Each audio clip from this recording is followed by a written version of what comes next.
ريال مدريد عرض عرض رسمي حسب الصحف الإنجليزية على نادي مانشستر سيتي، والغريبة إن نادي مانشستر سيتي بدأ التفاوض في العرض اللي قدمه ريال مدريد. ده اللي خلى ريال مدريد يأجل صفقة هاري كين دلوقتي خالص لحد ما يشوف هو يعمل ايه، لان طبعا عنصر الشباب يفرق معاه جدا، يفرق معاه هالاند اكتر. هالاند هداف، هالاند لسه صغير عكس هاري كين اللي مش هيفيد ريال مدريد غير سنة او سنتين بالكتير لكبر سنه.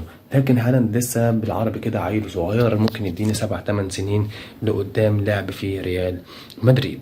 ريال مدريد دخل في صفقة مع نادي مانشستر سيتي، ومانشستر سيتي بادر بالقبول المبدئي ان هو هيتفاوض مع ريال مدريد على حسب الصحف الإنجليزية، وده اللي عطل الصفقة بتاعت هالاند وهازارد اللي هي كانت صفقة تبادلية اللي اتكلمنا عنها في حلقة قبل كده. ايه اللي هيحصل، وهل هنشوف هالاند بقميص الملكي الفترة الجاية؟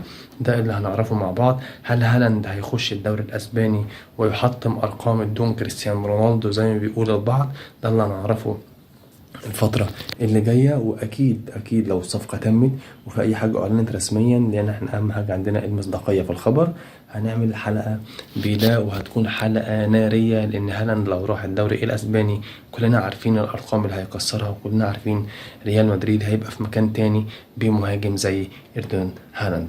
يا رب تكون الحلقة عجبتكم، ما تنسوش بقى اللايك والاشتراك في القناة وتفعيل زر الجرس عشان يوصلك كل جديد. ولو انت مهتم بأخبار الرياضة فدي قناتك المفضلة، لأن احنا بننزل أخبار رياضية لحظة بلحظة عن جميع اللعيبة في جميع الدوريات.